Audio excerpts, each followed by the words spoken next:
Number 10. Hebsebob. Despite not being a mutant, Hebsebob became a member of the mainly mutant team of the X-Men after leaving the Starjammers. Initially she was Corsair's lover, but after being forced to part ways with the Starjammers, she would end up on Earth and join the X-Men team. Hebsebob's abilities come from her own skill set and from her alien physiology. Hebsebob is a Mephistoid, the member of an anthropomorphic skunk-like alien race. After the loss of Corsair, Hebsebob would end up becoming closer to fellow X-Men member Warpath, and would even become his lover as well in the comics. It's fine, Corsair was dead at the time. While Hebsebob was a member of the X-Men and even was recruited for a time to be on X-Force, she eventually would return to the Starjammers once her lover, Corsair, also Cyclops, Havoc's and Vulcan's father, had returned from the dead. Number 9. Egg. While Fabio Medina might be more easily recognized now that he is part of the all-important mutant team known as the Five, responsible for resurrecting fallen mutants, when he was known by his former codename of Gold Balls,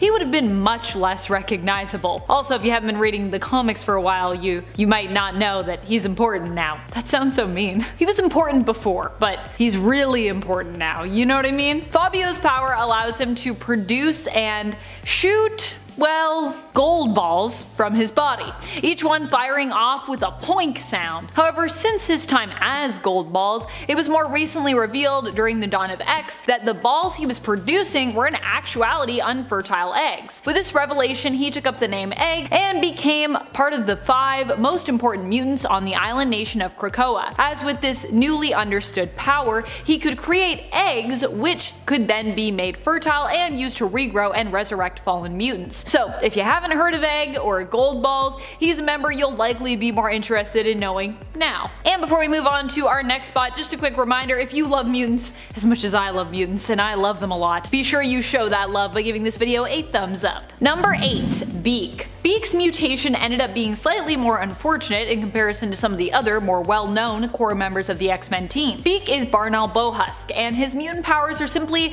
that he looks and shares similar attributes to a bird. His bones are hollow and light, meant to lend well to flying, and he has feathers which should also allow him or help him to fly, and yet he's not really a good flyer, which is kind of sad. In fact, initially Beak couldn't really fly at all when he first appeared. Now he can, but he still has to work really hard to do so, and even then he can really only fly for short distances. Other than that, Beak simply can see better than most at long range and is armed with talons and a beak, which he can obviously use to fight. But for the most part, Beak simply looks like a bird and as such is usually more on the sidelines than in the middle of the action. He did for a while have a suit, however, that enhanced his abilities and also granted him additional strength and powers, more useful for physical fighting. Number 7. Morph. Because there are multiple Morphs out there, not everyone is as familiar with Benjamin Deeds as the Morph who appeared in the animated X-Men series from the 90s. This version of Morph, however, is a lot less cocky in comparison to that animated series version. Benjamin Deeds is a mutant who, like the animated version, can transform into anyone else. However, his powers are a little more unique than most shapeshifters. The more time he spends with someone, the more his appearance will grow to mimic theirs, not really becoming an exact duplicate of them, but more becoming his own version of that person, which also affects how that person sees him. Using his powers also makes the person he resembles both more eager to like and to trust Morph. And actually, initially I believe Morph didn't even like that codename. They were like, you should be Morph, and he was like, meh, nah.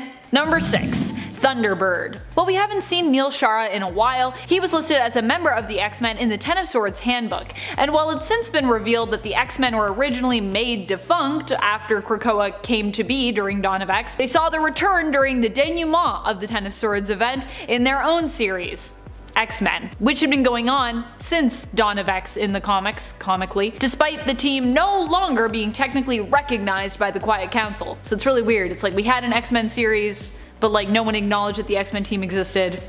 Anyways, they're back now, sort of. Thunderbird could also appear again at some point as part of XCorp, as Neil has also been a part of that team in the past. While he's not the most recognizable mutant to use the codename Thunderbird, Neil is still one of those mutants. His abilities allow him to convert ambient heat into solar plasma, turning his entire body into this type of plasma, which gives him a variety of abilities and powers, including emitting focused plasma beams and flight. Number 5. Cypher. You know about Cypher, but do you know about Cypher? with an I, not with a Y, just to be clear. Cypher is Elisa Tager and has powers similar to mutant Kitty Pryde. That is, she can phase, and even float or fly while in her phased state. She was part of the Gene School for Higher Learning and was initially discovered by mutants Cyclops, Jean Grey, and Zorn. Cypher also can turn herself invisible both visually and psychically. Well, almost completely invisible psychically. Almost. Immensely powerful telepaths such as Jean Grey have still been shown as being able to sense her. Although Cypher has only made a few appearances here and there in the comics,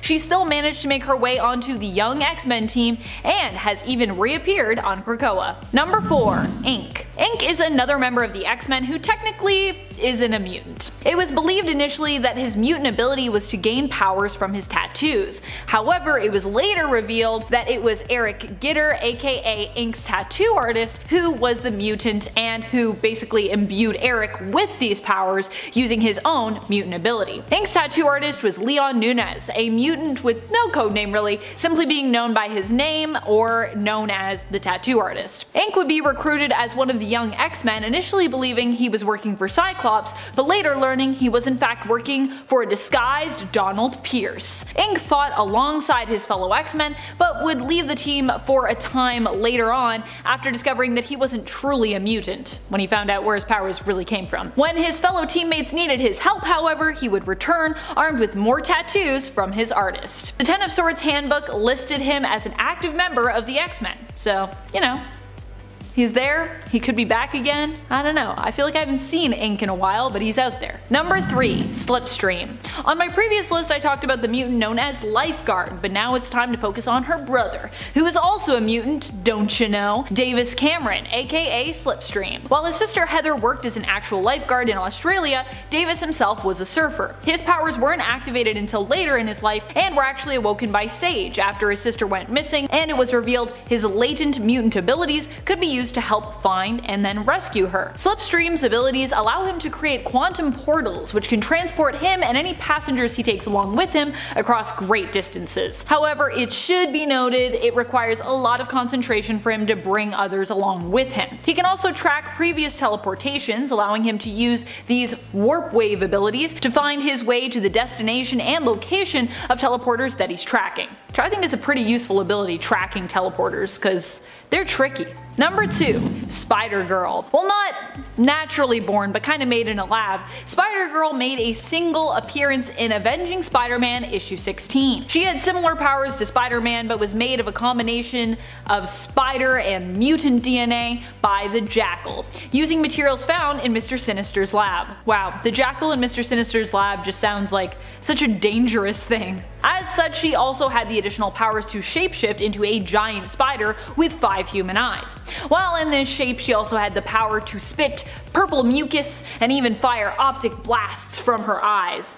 Makes you think there might be some Summers DNA mixed in there, which honestly, if we're talking about Mr. Sinister's lab, I wouldn't be surprised. She ended up rampaging across the city of New York after the Jackal released her as part of a test. Fortunately, she was apprehended by Superior Spider-Man and the X-Men, who explained that she seemed to be a mutant and ended up taking her in after defeating her. We never really heard anything about her after that. Spider-Girl was created by Christopher Yost and Paco Medina. Who knows, maybe we'll see her again, I don't know. Number 1. Forget-Me-Not. Despite the fact that Forget-Me-Not is someone you definitely forget, you may have heard us talk about him on the channel before, because his powers are just so interesting. But for those who haven't heard of him or have simply forgotten him, let's give you a little refresher course. Forget-Me-Not is an X-Men member whose mutant power is that no one can ever remember him. This makes it easier for him to basically infiltrate places, but it makes it harder for him to ever connect with anyone, make a friend, or even have his teammates remember that he's actually on the team. This is why Forget-Me-Not is also usually left off of the official rosters for the team, and why you might never really see his name mentioned there, ever. Forget-Me-Not's psychic powers that enable him to go unnoticed and remain forgotten were actually so strong that even Professor Xavier struggled to remember him, and as it was revealed in X-Men Legacy issue 300, had to place within his mind a psychic hourly reminder just so he wouldn't forget permanently about Forget-Me-Not's existence. If you're wondering what happened to Forget-Me-Not in the end, he was forgotten. So, yeah. Number 10. Binary. Carol Danvers as Miss Marvel ended up in a fight with Rogue that left her zapped of her powers and her memories. During the tussle, Carol was thrown from the Golden Gate Bridge, but fortunately Jessica Drew, aka Spider-Woman, showed up to save the day. Unfortunately, when Carol came to, it was apparent that her memories had been wiped. Spider-Woman reached out to the X-Men for help, and for a time, Carol Danvers became part of that team. Professor X was able to help restore Carol's memories, but her emotional attachments to those memories would remain lost. It was during her time adventuring with the X-Men that she would become binary after a space adventure with the team saw her cross paths with the Brood, who exposed her to an evolutionary ray that tapped into her latent potential. True story. Number 9. Longshot.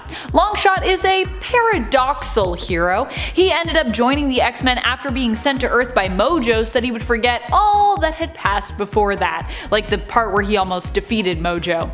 Without his memories, Longshot showed up in the X-Men's danger room and would end up befriending them and serving as an ally and a teammate. He is the father of Shatterstar, who he had with X-Men member Dazzler, but was also made from Shatterstar's DNA, creating a paradox and a strange time loop when it comes to his origins and his creation.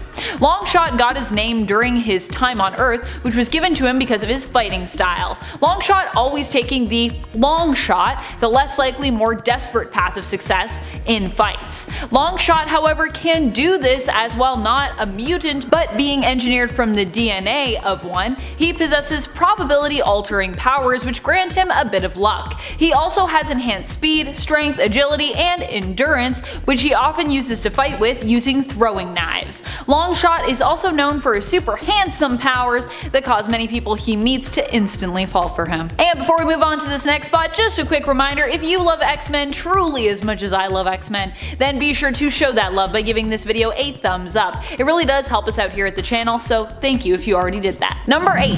Surge. Surge grew up homeless on the streets of New York after running away from her home when her powers first manifested. Far away apparently, as she was born initially in Tokyo, and her parents still live there. Her powers caused her to absorb electricity from all nearby sources at all times, without the ability to stop, even zapping electricity out of the air. She can then discharge this energy through blasts or by using it to give herself bursts of super speed. Noriko Ishida's powers are hard for her to control and are considered volatile, which is why Beast created gauntlets for her that helped her to control them when she was later welcomed into the Xavier Institute, after initially being turned away. Number 7. Danger. Who could forget one of the most important members of the X-Men, the Danger Room?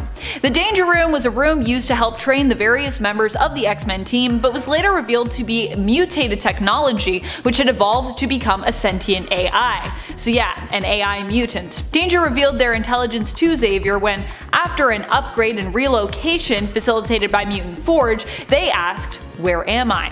Charles chose to ignore this and hide the room's sentience from the X-Men so that he could continue to use it to train his team. Pretty selfish, Professor. Danger is extremely powerful, and parallels between her and Ultron are often drawn on in the comics when it comes to all the destruction that she could be capable of. She possesses superhuman strength, stamina, and durability, as well as enhanced reflexes and agility. She can command and control other technology and use her own mass to recreate other materials and or rooms. She can also create other technology and even technological bodies if she happens to have mechanical devices, scrap, or equipment to work with. Number 6. Caliban. Caliban is believed to have gotten his name from that of the character from William Shakespeare's Tempest, often referred to as having a monstrous appearance. Poor Caliban, and also poor Caliban. Caliban is one of the members of the Morlocks, but he would later on join the X-Force and even go on to team up with the X-Men later on, despite him and the Morlocks being their frequent enemies in the past.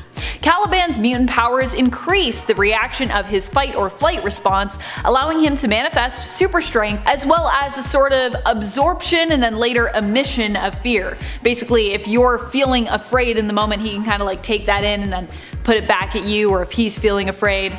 It's pretty useful. You're gonna be afraid, you know what I mean?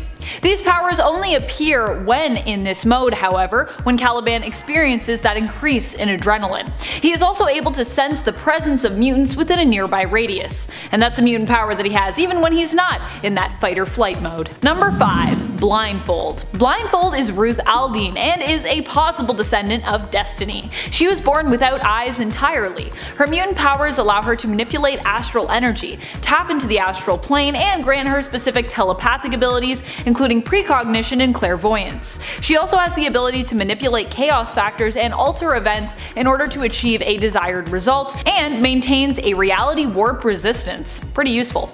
She also has some telekinetic abilities as well. Much of her power was lost to her, and she was in rough shape when she was admitted to the Xavier Institute. She had lost half her power and had her mind shattered by her brother.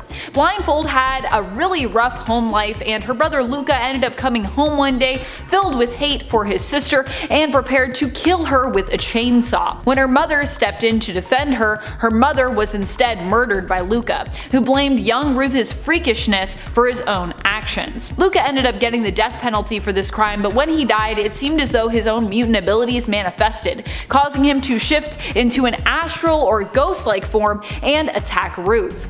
Blindfold has a close connection to Legion and would later end up in a relationship with the son of Charles Xavier. Yay! I don't know why I'm celebrating that, but I just think it's kind of a cute romance, I guess. Number 4. Triage. Triage was one of the mutants to appear after the dispersion of the Phoenix Force. Christopher Muse discovered his powers when a friend of his fell and hit her head while they were out dancing. It seemed as though she was dead until Christopher's touch seemed to heal and revive her, bringing her back to life. Eventually, he was apprehended by the police because of his miraculous healing ability, but would later be freed and recruited by the X-Men. He was one of the mutants who was captured and later killed by One using the X-gene cure after he refused to use his healing powers to help them. Triage seems to have had eternal youth and immortality as a result of his powers, in addition to being able to heal others and even reanimate the dead. Fortunately, since his death, he is one of the mutants that we have seen return by the Five on Krakoa, with him being spotted in the comics at Krakoan hotspot, the Green Lagoon. Number 3. Darkwind. X-Men teammates really do come in all shapes and sizes. Coming to us from Asgard, we have Dani Moonstar's mighty steed, Brightwind. Remember when Dani joined the Valkyrie after she lost her powers following M-Day? Yeah, it was during that time that she met and bonded with Brightwind. After leaving Asgard and returning to Earth, Brightwind came with her, but instead became known as Darkwind on Earth. So that's why I said Darkwind at the beginning of this point. By extension, he became a member of the X-Men and New Mutants along with Dani. Cute. Number 2. Ariel. Ariel is an alien from the planet known as the Coconut Grove. Her mutant power is persuasion, but due to her alien physiology, she can also teleport. Ariel herself is also related to another Ariel who visited Earth and inspired the character of the same name from William Shakespeare's play, The Tempest. There's a lot of Tempest references in my list today. Ariel, the one we're focusing on with this point, not her ancestor, also ended up on Earth after being sent there on a mission to collect samples from the mutants of Earth for her people to study. They themselves had reached an evolutionary standstill as such, and were curious about the Earth mutants and their evolutionary process. It was during her time on Earth that she would meet up with and join the Fallen Angels, and later on in San Francisco would end up meeting the X-Men team and joining them for a time. Number 1. Sunpyre. You know Sunfire, but do you know Sunpyre? Sunpyre was Shiro Yoshida's younger sister, Leu. She also had powers and an attitude similar to her brothers, and first appeared in Uncanny X-Men issue 392 in 2001. For those unfamiliar with Sunfire's or Sunpyre's abilities, both siblings possess the mutant ability of Solar Flare, which allows them to absorb solar radiation and convert it into superheated plasma. Using this ability, they could both cover their body in flame as they became like a flying, human-shaped sun.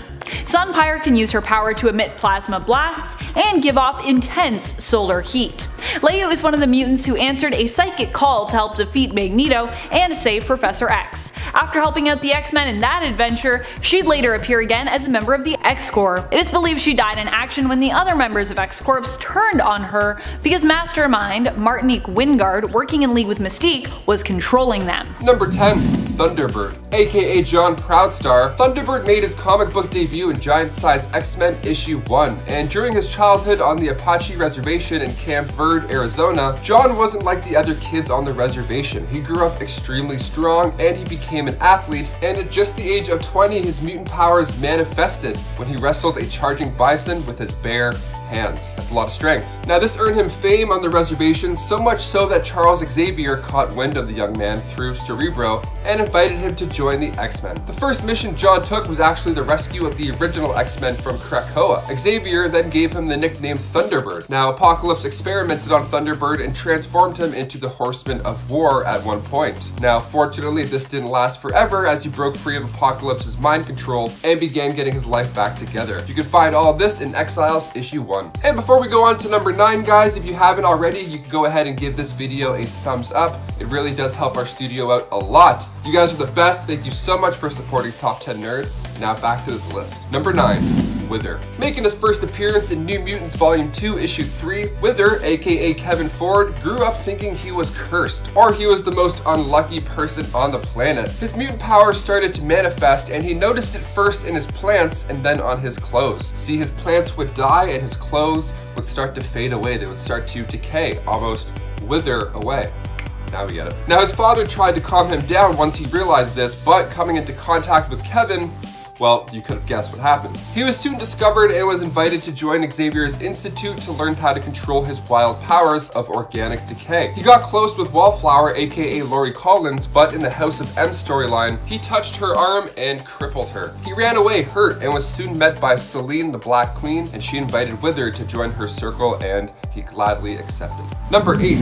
Polaris. She's a powerful mutant who came to control magnetism, and she made her first appearance in X-Men 49 as Lorna Dane, but then in issue 97, she was Polaris. Cerebro identified her as a mutant when she stepped out of the shower and had green hair. So Iceman had a crush on her when she was part of the team, but she was in love with Havoc. Her powers are of course similar to Magneto's, but she lost them after the M-Day event as well. So when Apocalypse came into the picture, he also restored her powers, as she was deemed the Horseman Pestilence. She was saved by her lover man Havoc and was also healed of Apocalypse's mind control. So again, didn't last too long, but definitely did see enough dark days. Number 7, Glob Herman. Glob Herman, aka Robert Herman, made his debut in New X-Men issue 117, and he grew up with a father who despised mutants a lot. So already we're off to a promising start. So when Glob mutated, his father was just not having it. So much so that his mother drove out Glob to Westchester and left him for Professor X. See, this mutation was interesting. His skin was this transparent living wax, which he's able to maintain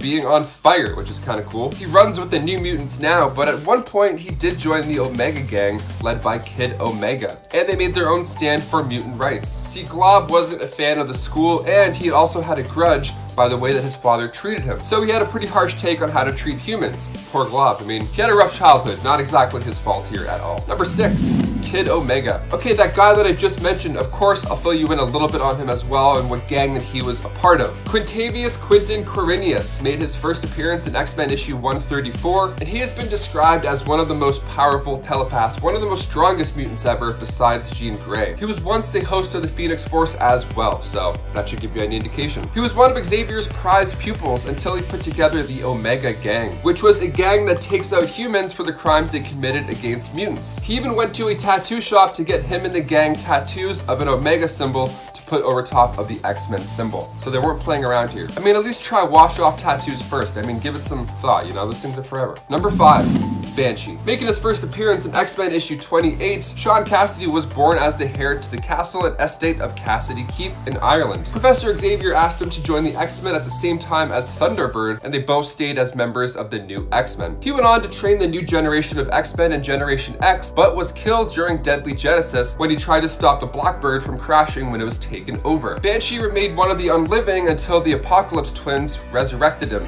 using the Death Seed, thus becoming the Horseman of Death himself. Later on, he ended up in the custody of the X-Men when Beast thought it was best to put him in a coma until the healing of Death Seed energy is complete. Number 4, Jubilee. Making her first appearance in Uncanny XMen issue 244, Jubilee, aka Jubilation Lee, first discovered her mutant powers of generating this blinding and explosive blast from her hands. She was discovered by Dazzler, Cyclops, Rogue, and Storm during a rescue at the mall. And when she followed the women through the portal, she ended up at the X-Men's temporary base in the Australian outback. So she stayed there hiding, and then when the Reavers captured Wolverine and took over their base, she borrowed the X-Men's clothes and made a suit for herself. So she went and rescued Wolverine and aided him back to health. She's already an X-Men, look at that, just like that. So Jubilee and Wolverine ended up becoming a good pair, working missions together. And then a vampire ended up infecting the area of Union Square and Curse of the Mutants. And Jubilee, being caught in the path of this infection, ended up becoming a vampire herself. And in perfect harmony, she in the story ends up infecting Wolverine during her bloodthirsty time. And he was coming back to rescue her as well when it all happened. She's kept in a holding cell where Wolverine is really the only X-Men saying that they should keep her alive. So rough times, rough times. Number 3, Tattoo. AKA Christine Korn, she made her first comic book debut in New X-Men issue 126. She's a student of the Xavier Institute and she's known as Tattoo, well, because her mutation allows her to display messages or designs on her skin. And if that's not cool enough, she can phase through matter. So, coolest mutant ever, okay? She is also one of the Omega Gang members, and one time, her and the other members, led by Quentin Quire, started a riot at Xavier Institute during opening day celebrations. So Tattoo actually phased her hand into Cyclops' head, and then told him that if she became solid, he wouldn't survive to see the end of it. But then, Emma Frost reverted the trick by turning into Diamond, and then putting her hand into Tattoo's head to prevent her from taking out Cyclops. What a confusing sight to see. Superheroes are so cool. And at one point, she also attacked Beast and Wolverine, but she was being controlled by Cassandra Nova, so. Number 2, Rachel Summers. She's the daughter of Scott Summers and Jean Grey in an alternate universe on Earth 811, and she makes her first appearance in X-Men 141, the Days of Future Past story. So she was born from the Phoenix Force merging with Jean, so she got the abilities of a telepath and of a telekinetic. She was raised at Xavier's School for Gifted Youngsters when she met Franklin Richards and became really close. Now one day the school was attacked by federal troops and she was one of the only survivors. She was taken in by the crazy Ahab, where she was brainwashed and became the mutant Hound, where she used her psionic powers to hunt down other mutants. Her time as this horrible mutant hunter weighed heavy on her conscience afterwards. I mean, she even got her face marked up by these guys. It was just an all bad situation. And finally, number 1, Pyre. Pyre was once a student at the Xavier School for Gifted Youngsters, and in X2, we see him hanging out with Iceman and Rogue. But by the end of the movie, he switches over to Magneto's side, facing off against Bobby. And in the comics, Simon Lasker makes his first appearance as Pyro in X-Men Gold, Volume 2, Issue 1, when Mesmero tricks him into believing he's Charles Xavier, and he joins the Brotherhood of Evil Mutants. So not good on screen, not good in the comic books. Still a cool character, just likes to dip into the dark side. Number 10, All-Female X-Men. Oddly enough, this book didn't do as hot as expected, despite the fact that it was an awesome powerhouse team composed of all ladies. This team was first introduced in 2013's X-Men series in issue number 1, as one of the main X-Men teams, and the series was part of the Marvel Now event. The team featured Kitty Pryde, Rogue, Rachel Summers, Jubilee, and Psylocke, with Storm as the leader. This team was the first in the history of the X-Men to be an all-female team with its own book. So while it was not a commercial success, it's still an important part of X-Men history to be noted for sure. Number 9, Chuck Austin's Uncanny X-Men.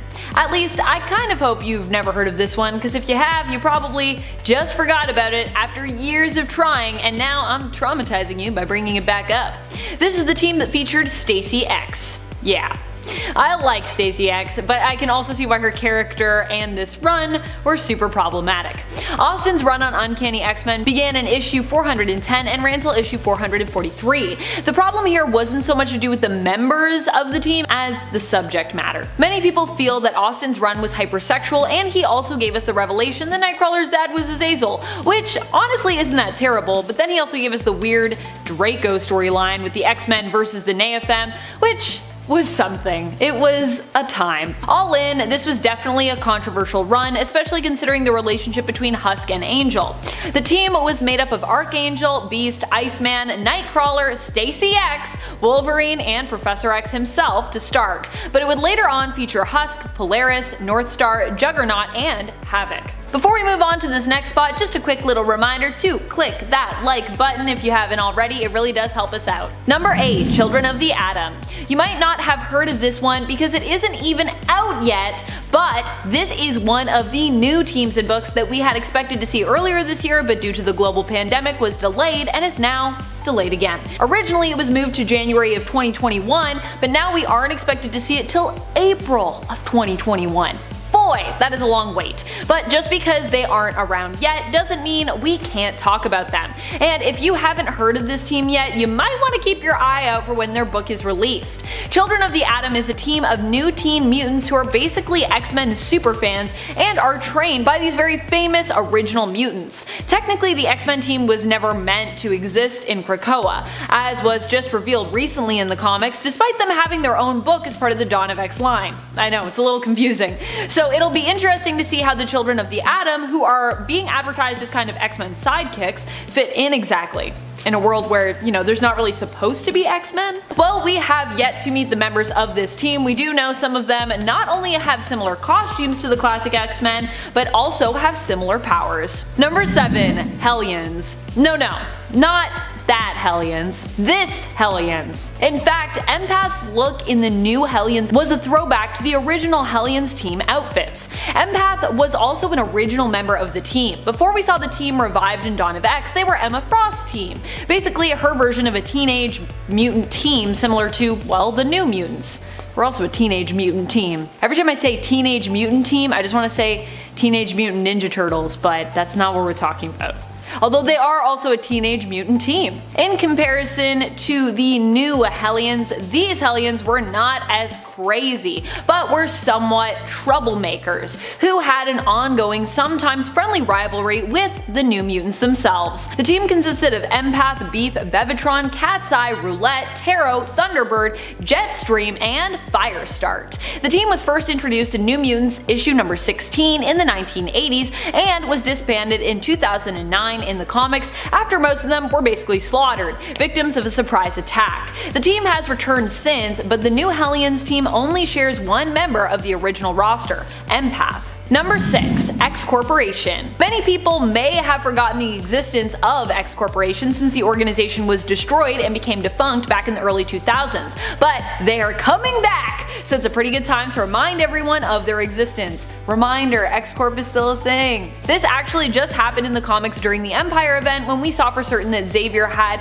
revived the XCorp and that Monet and Angel seem to be running this branch of mutant affairs. XCorp in the past has been a non-for-profit organization working to help mutants in their fight for rights in less bold ways than what the X-Men are usually up to. It also provided a place of refuge for mutants who needed it, until the global organization had their various branches targeted and blown up around the globe following the events of M-Day. XCorp will be getting their own book in the Dawn of X line, which I am way too excited about. I just want to see Angel get a moment in the spotlight, you know? Many believe the book to have been cancelled, but Jonathan Hickman actually confirmed early in December that it is still very much a go. Number 5. XMen The End. In this series we saw a bunch of teams kind of come together, ending in one big one, and Chris Claremont's The End. I like this X-Men team as well because although she died pretty early on in terms of her appearance here, we also get a shout out at least to Dust. And Dust is such an underrated X-Men in my opinion. This comic also introduces us to the future daughter of Bishop and Deathbird, Aaliyah Bishop. The final X-Men team features Kitty Pryde, Wolfsbane, Karma, North Star, Dust, Martha Johansson aka No Girl, the Cuckoos, Cyclops, and a subgroup known as the Heavy Hitters, which features Wither, Frenzy, Polaris, Juggernaut, and Kid Colossus. Number 4. The Upstarts. Speaking of young mutant teams that are lesser known like the Hellions, we also have their straight up not friendly at all rivals, the Upstarts. The Upstarts were definitely a more villainous crew in comparison to the Hellions, just in general, as their whole goal was to basically kill mutants. The Upstarts were a mutant team created by Selene, the Black Queen of the Hellfire Club. She put the team together in order to test the members, getting them to compete for points which would be awarded whenever they killed mutants, based on the mutants' power set. Originally, the young group of mutants involved were unnamed and were promised that whoever got the most points would win a prize, which remained a mystery pretty much through all of the comics that they were featured in. I bet it's cake, and I bet it's although I think it was also mentioned at one point somewhere that it was immortality, so in case you were wondering, for realsies. Number 3. Battle of the Atom Future X-Men. While everyone might focus on the Battle of the Atom Future Brotherhood team, as Raze has a tendency to steal the show, plus my girl Zorn Jean, and also featuring Molly Hayes, people tend to forget about the awesomeness that was the Future X-Men team. The real X-Men team.